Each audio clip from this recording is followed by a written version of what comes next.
Hello and welcome to FATBOSS TV. Today we are delving into the Eternal Palace raid that is due to come out in a few weeks, with a look at the first boss you'll encounter in the dungeon, so Abyssal Commander Sivara. So this single-phase boss is actually relatively complicated when compared to some of the first raid bosses we've seen in recent times. It revolves around the idea of keeping the raids separated to keep the frost and poison from meeting up and causing raid-wide damage.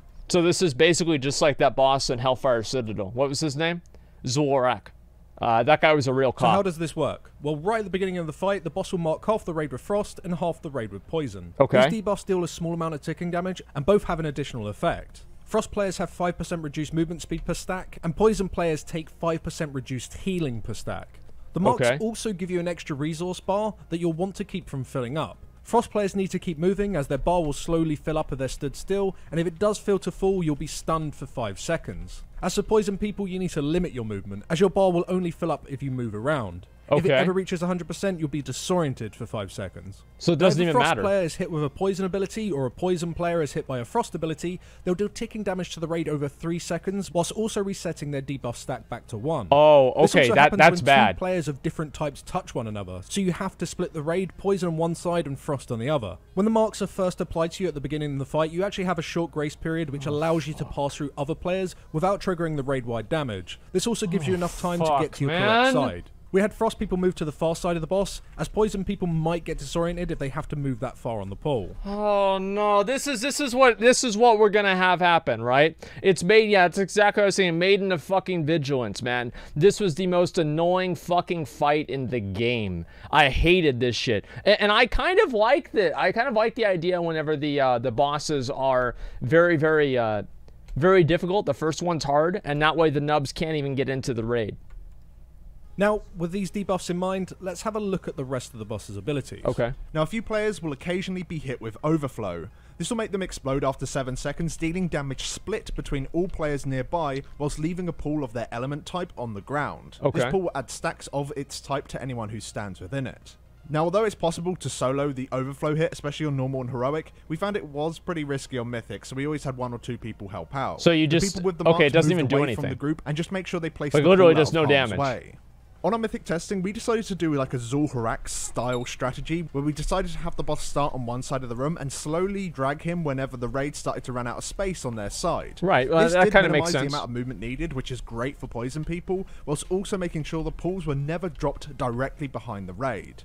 This helps out for when the boss casts Crushing Reverberation, dealing a burst of damage to the current tank split between all players within 5 yards. This also knocks back every single player in the raid. It's not a big deal. So by having the pools around 5 to 10 yards to the side of the raid, everyone could just be grouped up on their tank to split the damage, whilst making sure they don't get knocked back into a pool.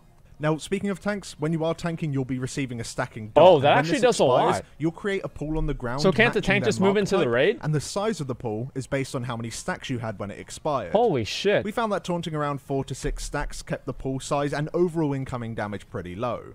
You just need to make sure that you move nice and far away from the group when your debuff times out, preferably timing out near the other pools as to keep the room just as clean as you possibly can. Now, one of the cooler abilities happens when the boss reaches 100 energy, because she'll cast Overwhelming Barrage.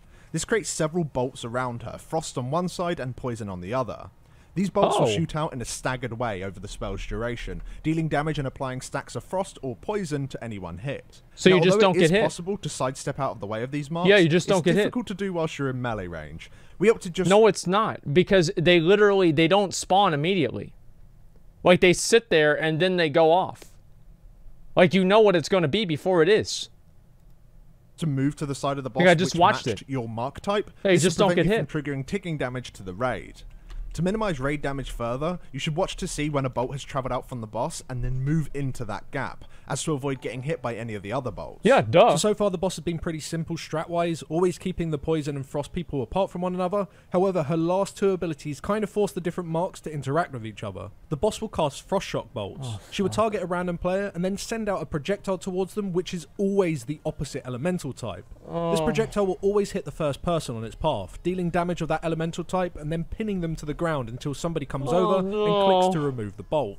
Ideally, you will have somebody of the opposite mark take the bolts that targets you, as this will prevent from triggering the raid-wide damage. We decided to have anyone who was targeted to go to the side of the boss that's clear from any of the pools, whilst a non-matching player stands right in front of them to take the hit. Alternatively, you can just ignore the mechanic and just take the raid-wide damage, as only 2 or 3 bolts are thrown out on a row. This is and so these are complex. separated by a large amount of time.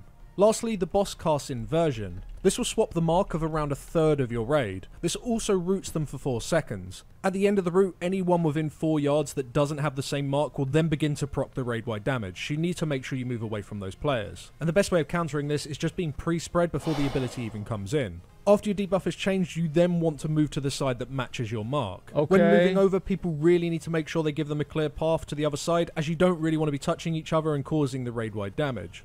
Inversion on Heroic also changes the colour of all the pools on the ground. This is actually pretty useful, as this gives anyone nearby a way of triggering their raid-wide damage and resetting their stacks if they happen to be excessively high. And that's really the last thing you need to worry about on this fight, which is the stacks of the debuff. With the overflowing debuffs that need to be soaked, applying a decent amount of stacks each time you do so, and players likely getting hit by the barrage bolts of their type, player stacks eventually going to get pretty out of control. We found that resetting your stack by deliberately taking the opposite damage type when you reached around 5 to 7 stacks was a pretty good idea, especially if you are poison marked, as you are taking a decent amount of damage whilst receiving much less healing. But you do need to be smart with it. If a large amount of your raid all resets the exact same time, you're almost certainly going to wipe, so you need to do it in a staggered fashion across the entire encounter. But that's everything with the encounter. As you can tell, there is a fair amount of stuff going on for this first boss, and arguably you actually had to have a decent strategy to get anywhere on the PTR. Okay, I think I figured out the strategy that we're going to use for this boss tomorrow. Let's go ahead and finish up the video and I'll explain it. That said, we need to emphasize that this is the first boss. Chances are you're going to just zerg this guy down and won't need to have such an organized strategy when it comes to the live version of this fight. But we just wanted to show you what we did, just in case they decide to make this boss as hard as it was on PTR. But anyway, what do we think? So yeah, as you said, for a first boss, this guy really does have a lot of moving parts, which isn't necessarily The fuck do you mean he's got a lot of moving parts? He's got more moving parts than every single boss in Molten Core combined. Like, this is insane. Like, that's the first boss? The first fucking boss has got all this shit going on? I don't even know what to say, man. This is ridiculous. Just skip the boss. We can't. It's the first boss. We've got to kill him. He drops loot. How can we skip something that drops loot? It doesn't make any sense.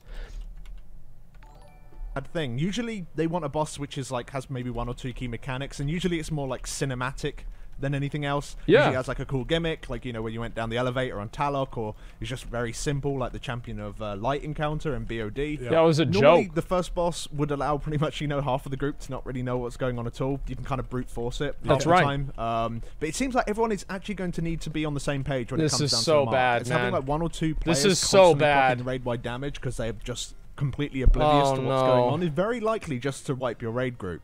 But overall, I am a fan. On Heroic, this boss was missing a whole lot of polish when it came down to like ability clarification, but after Mythic testing, it did feel very, very good. Things are well telegraphed and easy to read, which is mainly why we've been showing you the Mythic footage for most of this video, if not all of it. Heroic testing was a complete mess. It was. Alright, so I'm going to go ahead. I'll explain my strategy that I want to use. Theme with the different marks, and the mechanics interact in simple yet interesting ways. So here's basically what we're going to do. Is we're going to have generally 2 different sides of the room that people spread out on, and we're going to pop heroism. We're only going to like 3 or 2 heal it, and we're going to try to burn her down so fast that none of the mechanics matter because she's dead. And so that's basically the plan. Is so we're going to try to just burn her down so fast because it's the first boss, right? And if because the thing is that if she's dead, she's not doing any mechanics. And all of the mechanics here, like, we can lose some people, it's not a big deal. Like, she doesn't have that much health. So it's the same as, like, people would even be able to speed kill Zul'Arak almost, right? At the end of a HFC.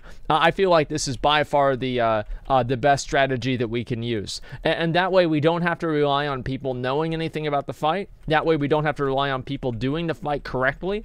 We don't have to rely on anything. All we do is we sit there and then people just do it or not. Social wiping. No, we're not going to wipe at all. It's going to be completely fine. Thinking's hard. Well, it is hard. For people that are in like, a pug or something like that on day one, yeah, they're going to be fucking terrible. So the best thing that I want to do for them is make sure that I don't let them basically fuck themselves up, right? And I want to just get the boss done as fast as possible. That's what matters. Yeah, we don't want to have any sort of a strategy. Nothing like that. We just run in there and we kill the boss. That's it.